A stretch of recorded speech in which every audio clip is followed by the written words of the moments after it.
One of the interesting shift everyone has to do is had to do is onboarding remotely. So new employees Yeah. they're onboarded remotely.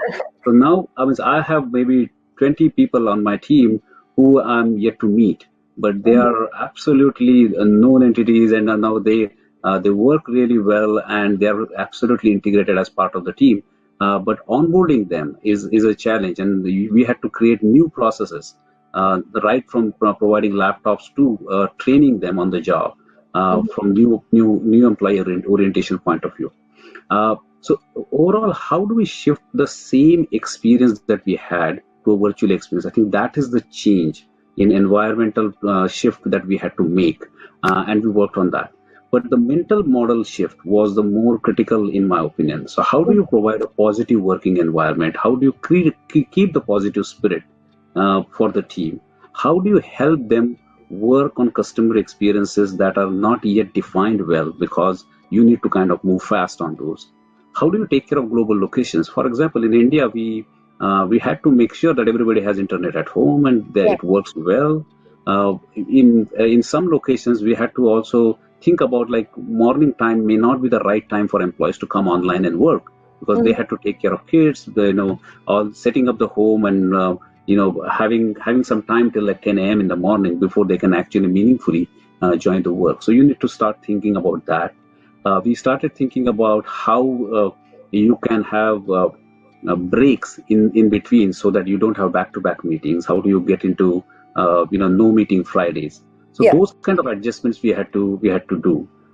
We had to work on rebuilding customer experience and completely changing our mental model around that. So that was another change that we looked at. I think the biggest change, in my opinion, that we had to discuss, and not with same words maybe, is how do you adjust and recognize your locus of control. So I personally had many one-on-ones with employees where their locus of control was either internal or external. I'll define what that is.